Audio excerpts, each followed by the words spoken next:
என்னம்மா பண்ண போறீங்க? கருணக்கிழங்கு மசியல் செய்ய போறோமா? கருணக்கிழங்குன்னா இந்த சேனக்கிழங்கு கிடையாது, இது பிடிகரணை. நீள நீளமா இருக்கும். ஏன்னா எல்லாத்துக்கும் அது கருணக்கிழங்குன்னு சொல்லுவாங்க.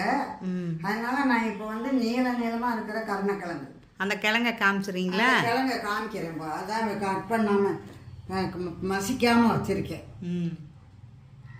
சொல்லுங்க. இந்த பாருங்க, இதான் கருணக்கிழங்கு. இதை வந்து இப்போ மசியல் பண்ண போகிறேன். இப்போ எல்லாம் போய் செஞ்சு காமிக்கிறேன் உங்களுக்கு. தேவையான பொருட்கள் வந்து கருணக்கிழங்கு, பச்சை மிளகா, வெங்காயம், சாம்பார் வெங்காயம், கொஞ்சம் வெங்காயம் கொஞ்சம் கூட தான் இருக்கணும், கருவேப்பிலை, மஞ்சத்தூள், கருக உளுந்தம் பருப்பு, கடைசியில் லாஸ்ட்டில் தான் கொத்தமல்லி போடணும், பெருங்காயம், புளி இப்போ இதை மசிச்சுக்கிட்டு இந்த புளியை ஊற்றி உப்பு போட்டு மஞ்சத்தூள் போட்டு ஒரு 10 நிமிஷம் ஊற வச்சிடணும்.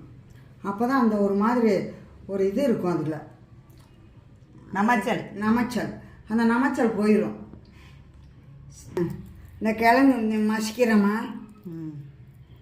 கருணக்கிழங்கு மசியலில் மெயினே இதுதானே? ஆமாம், மசிக்கிறது தான். மசித்து இந்த புளியும் உப்பு மஞ்சத்தூள் போட்டு கொஞ்சம் நேரம் அப்படியே ஒரு 10 நிமிஷம் விட்டுறணும், ரெஸ்ட் விடணும். ஆமாம், ரெஸ்ட்டு அதுக்கு. இப்போ மசிச்சாச்சு. இப்போ கொஞ்சம் மஞ்சத்தூள் போடுறேன், மஞ்சத்தூள், கொஞ்சம் புளி நம்ம தேவைக்கேற்ப ஊற்றிக்கிறணும். இதுக்கு அளவெல்லாம் இல்லையா? என்ன அளவு இருக்குது. கொஞ்சம் நம்மளுக்கு ரொம்ப கொஞ்சம் புளிப்பு வேணும்னா கொஞ்சம் அதிகம் ஊற்றிக்கலாம். நார்மலாக வேணும்னா கொஞ்சம் லைட்டாக ஊற்றி. 4 கிழங்குக்கு வந்து ஒரு 5 கிராம் புளி, ஒரு பாக்களவு. அப்படி சொல்லுங்க. கொஞ்சம் உப்பு போடுறோமா? உப்புலாம் உங்கள் தேவைக்கு போட்டுக்கோங்க. கொஞ்சம் உப்பு அதிகமாக சாப்பிடுவாங்க, கொஞ்சம் கம்மியாக சாப்பிடுவாங்க. அதை 4 கிழங்கு ஒரு 100 கிராம் இருக்குமா? அந்த 100 கிராம் கிழங்கு, 100 கிராம் கருணக்கிழங்குக்கு நான் 5 கிராம், அதாவது பாக்களவு புளி. கொட்டைப்பாக்களவு புளி. அது பத்தலைன்னா நீங்கள் அதிகமாக கொஞ்சம் ஊற்றிக்கலாம். நான் சொல்கிற அளவு அது. உங்களுக்கு இன்னும் புளிப்பாக தேவைப்படுது. ஆமாம்.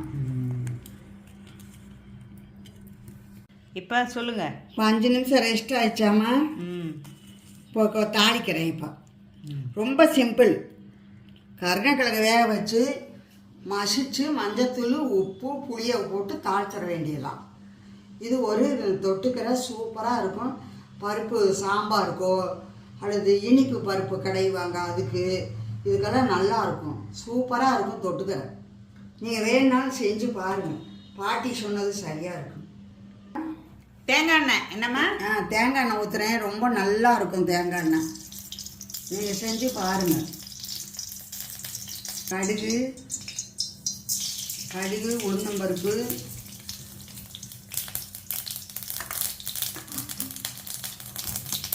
நல்லா வெடிச்சிருச்சு. இந்த பாருங்கள். இப்போ பெருங்காயம் போடுறேன். அந்த இதுலேயும் மசியெல்லாம் போட்டுக்கலாம், இதுலேயும் போட்டுக்கலாம். பெருங்காயம், பச்சை மிளகா. பச்சை மிளகா கம்மியாக இருக்க மாதிரி இருக்கு. போதுமா? ஒன்று போதுங்க, காரம் இருக்கக்கூடாது. கருவேப்பிலை, வெங்காயம்,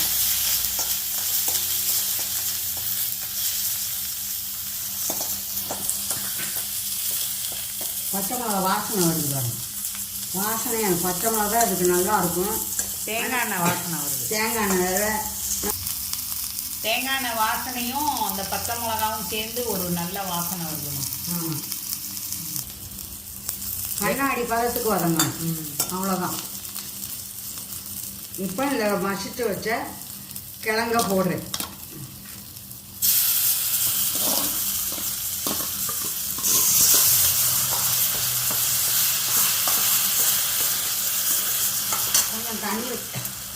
கொஞ்சம் தண்ணி ஊற்றிக்கலாமா? அந்த புளி வாசனை போகிற வரைக்கும் வேகணும். பார்த்தீங்களா எப்படி இருக்கு பாருங்க. இங்க பாருங்க, கண்ணாடி பதத்துக்கு வெங்காயத்தை வதக்கணும். ஆ நல்லா கொதிக்கணுமா? ம். நல்லா கொதிச்சு அந்த புளி வாசனை போகும்போது இறக்கிடணும். அப்போ உப்பு புளி எல்லாம் செக் பண்ணி எல்லாமே சேர்த்தாச்சு. இல்லை செக் பண்ணிக்கலாம். இப்போ ஆமாம், கட்டி பருப்பாட்டம் இருக்குல்லம்மா பார்த்தா, பருப்பு கெட்டி பருப்பு. ஆமாம், நல்லா இருக்குமா. நீங்கள் தயிர் சாதத்துக்கு, சாம்பார் சாதத்துக்கு, கெட்டி பருப்புக்கு எல்லாமே இது மேட்ச் ஆகும். சூப்பராக இருக்கும். சாதத்துலேயும் போட்டு சாப்பிடலாம். ஆமாம், சாதத்துலேயும் போட்டு சாப்பிடலாம். கொதிக்க ஆரம்பிச்சிருச்சு. கொதிக்க. இந்த புளியோட அந்த கிழங்கும் சேரணும் நல்லா. ஆமாம், அது புளி வரைக்கும் வாசனை போகணும்ல. நம்ம பச்சையாக தானே ஊற்றிருக்கோம், அதனால் அது புளி வாசனை போகும். அது கொதி வர வர வெந்த கிழங்கு தானே, அந்த புளி வாசனை போனோடனே ஆஃப் பண்ணிடு.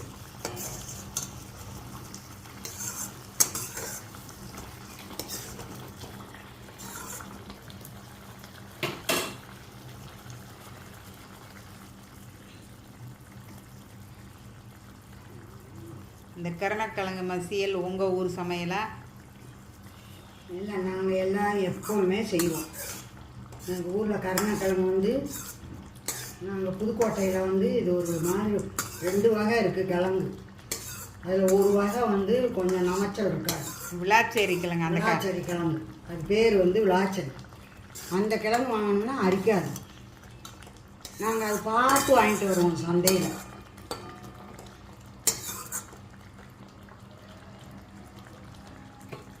இப்போ அதெல்லாம் யாருங்க பார்க்குறேன், வாங்கி வச்சுக்குவோம்.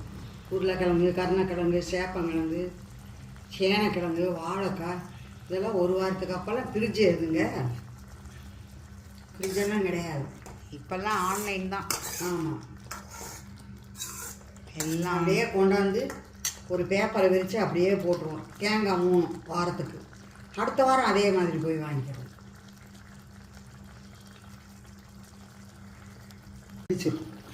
பிடிச்சிடும், புளி வாசனை போகாது. இப்போ இன்னும் கொஞ்சம் நேரம் இருக்கணுமா? ஆமாம்மா, கொஞ்சம் நேரம் இருக்கும், ஒரு 5 நிமிஷம். இப்போ நான் காமிக்கிறேன் உங்களுக்கு. அப்படியே தொட்டுக்கிற வைக்கிற மாதிரி வரணும். இப்போ வந்து இப்படியே கொஞ்சம் தண்ணியாக இருக்குது, கொஞ்சம் கெட்டியாக, மசியல்னா கொஞ்சம் கெட்டியாக வரணும். இருங்க சொல்லிட்டோம். ஆ இப்போ என்னம்மா இப்போ ஆஃப் பண்ணி முடிஞ்சிருச்சுமா? ஆஃப் பண்ணிடுறேன். இப்போ கொத்தமல்லி தலை தூவி காமிக்கிறேன் உங்களுக்கு. இந்த பாருங்க, கிரேவி மாதிரி இருக்கும். இந்த பாருங்க, தெரியுதா? அது கெட்டி ஆகிடும்ல? ஆமாம் ஆமாம், கெட்டி ஆகிடும். இந்த பாருங்க, ஆஃப் பண்ணிட்டேன், ஸ்டவ் ஆஃப் பண்ணிட்டேன். இப்போ கொத்தமல்லி போடு, கொத்தமல்லி போடு.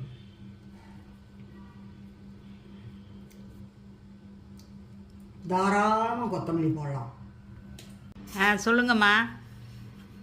கருணக்கிழங்கு மசியல் பண்ணியிருக்கேம்மா, ம், உங்களுக்கு போட்டு காமிச்சிருக்கேன், அதை பாருங்கள். இப்போ இந்த பாருங்கள், இப்போ நான் கையில் வச்சுருக்கேன், நீங்கள் பாருங்கள். கருணக்கிழங்கு மசியல் சில்லட்சுமி சேனலில் வரும். லைக் பண்ணுங்கள், ஷேர் பண்ணுங்கள், சப்ஸ்கிரைப் பண்ணுங்கள். எடுத்துட்டேன்.